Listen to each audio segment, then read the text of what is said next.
क्या आप 1 लाख रुपए पर मंथ कमाना चाहते हैं as a mutual fund distributor? अगर आंसर यस है तो ये वीडियो आपके लिए बहुत ही लाभदायक होने वाला है।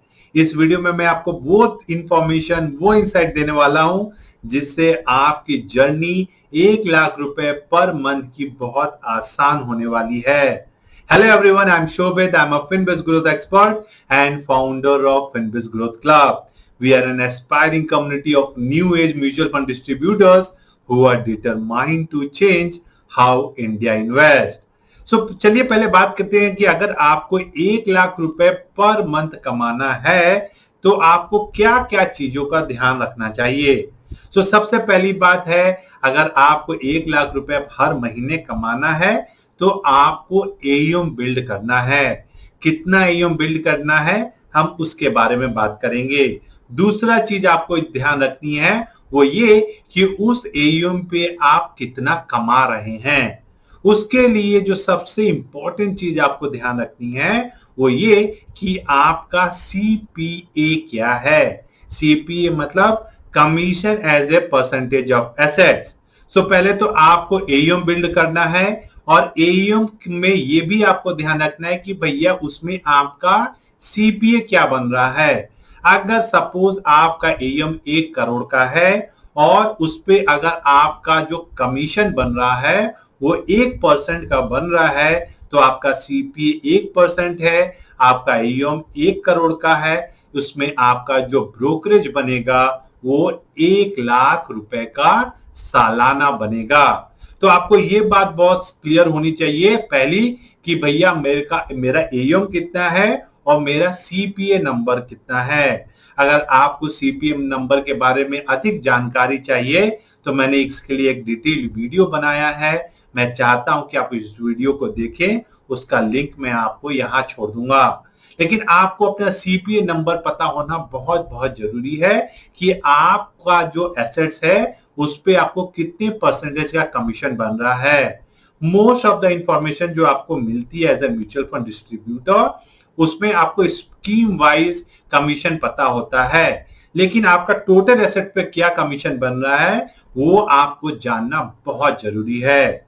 चलिए अब सबसे इंपॉर्टेंट बात पे बात करते हैं कि भैया अगर आपको 1 लाख रुपए हर महीने कमीशन चाहिए तो सबसे इंपॉर्टेंट चीज क्या है। जो मैंने मार्केट में महसूस किया है वहां पे जो लोगों का समझना है वो ये है कि मेरे को ज्यादा से ज्यादा क्लाइंट होने चाहिए।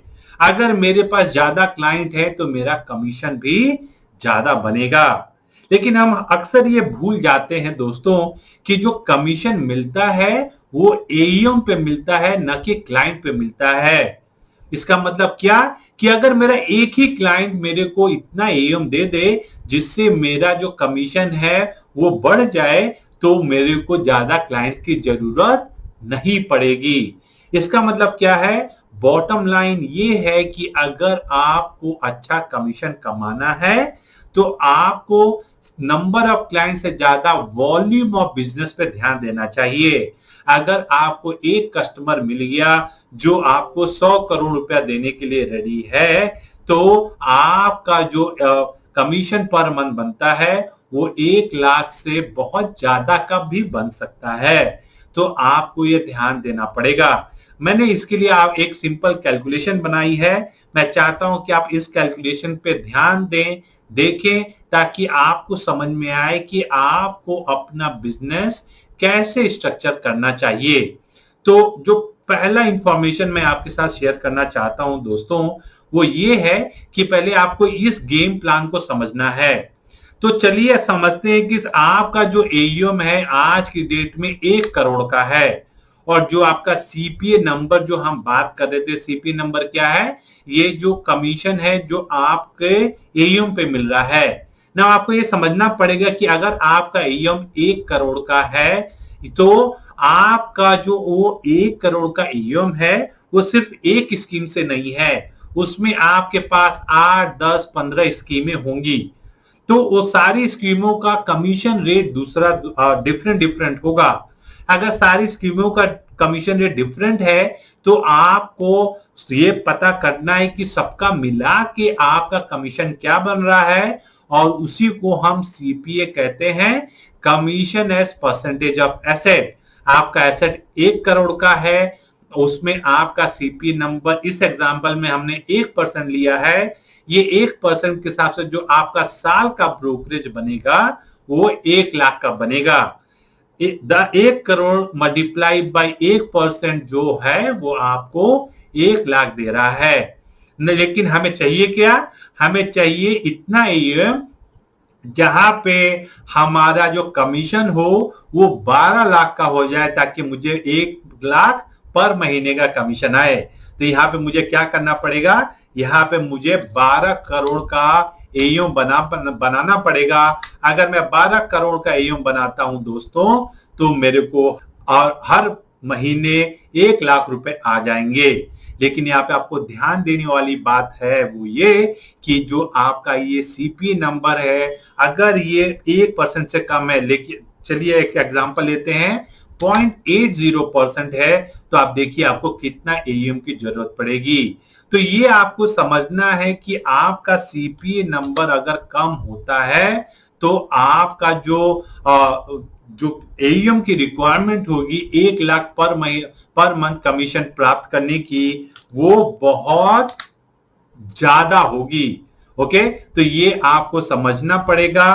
तो एक बार आपको जब ये क्लियरिटी आ जाती है दोस्तों कि आपका सीपीए नंबर बहुत इंपॉर्टेंट फैक्टर है आपके 1 लाख पर मंथ के बिजनेस प्लान के लिए, तो चलिए आप समझते हैं कि इसके लिए आपको क्लाइंट की स्ट्रेटेजी कैसे बिल्ड करनी चाहिए, क्योंकि वो एक बहुत इंपॉर्टेंट एस्पेक्ट है आपके बिजनेस को सही तरीके से डेवलप करने के लिए।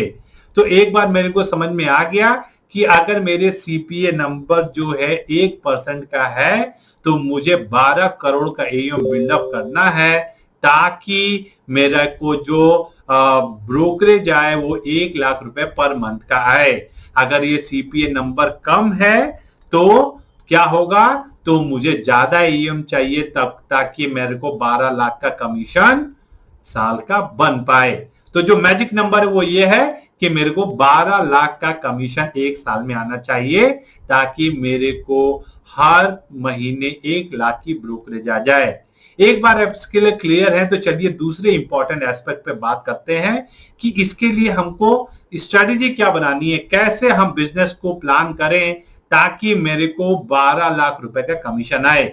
तो चलिए समझते हैं। अगर एक ही 1% का एग्जांपल लेते हैं, तो आपको जो 1 लाख किसी क्लाइंट का जो 1 लाख का एयूएम आपके साथ है, अगर किसी क्लाइंट का एयूएम 1 लाख आपके साथ है, तो साल में आप उससे जो पैसा कमा रहे हैं वो 1000 रुपए कमा रहे हैं।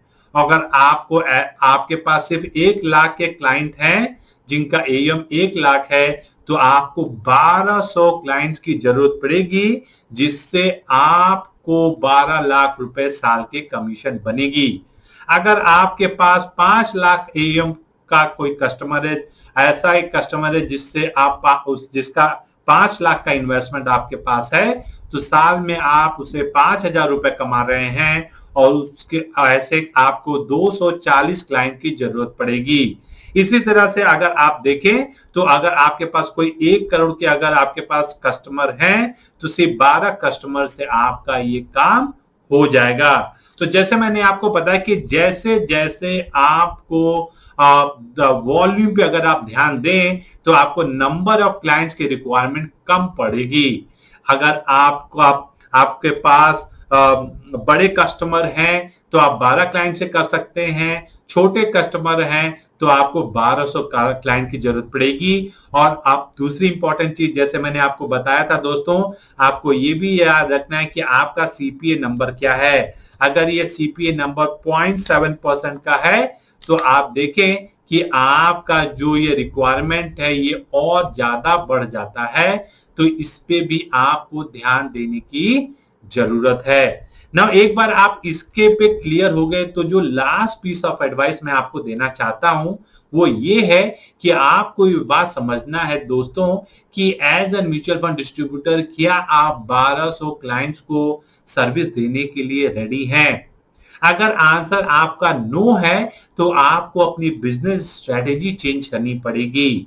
आपको ये समझना पड़ेगा कि भैया आप कितने क्लाइंट को सर्विस कर सकते हैं इफेक्टिवली। अगर आपका आंसर है 100, तो आपको उसी हिसाब से अपनी बिजनेस स्ट्रेटजी डेवलप करनी है कि इस कौन से 100 क्लाइंट्स ऐसे मेरे पास होने चाहिए जिनसे मैं 12 लाख का कमीशन साल में कमा सकूं। तो अगर आपके पास ये क्लैरिटी है कि मेरे पास मैं 100 क्लाइंट होने चाहिए, मेरा सीपीए नंबर 1% का हो, तो मेरे पास उन क्लाइंटों से कितना बिजनेस मेरे पास होना चाहिए ताकि मैं 12 लाख का कमीशन कमा सकूं।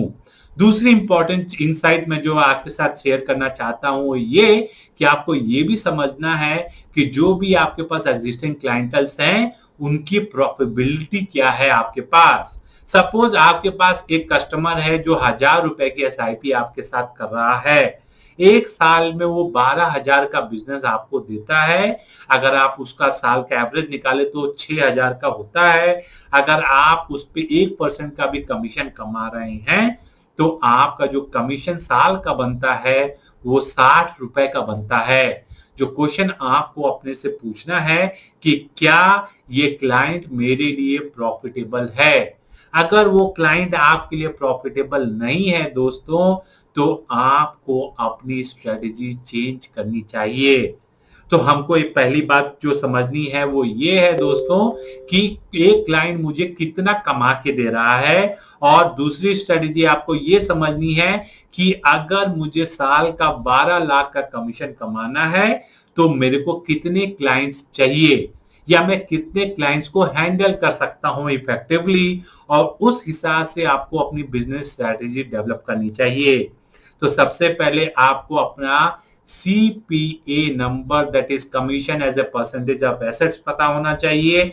उसके बाद आपको उससे ये पता चलेगा कि आपको कितना एईएम चाहिए ताकि आप 12 लाख रुपए साल का कमीशन कमा सकें।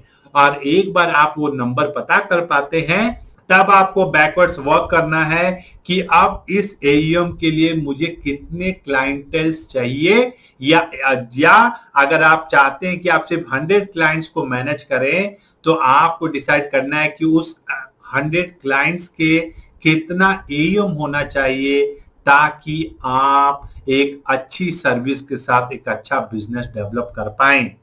सो आई होप मैंने आपको कुछ नए डायमेंशंस, नए इंसाइट्स दिए हैं जिसके द्वारा आप अपने बिजनेस को एक नए तरीके से डेवलप कर पाएं।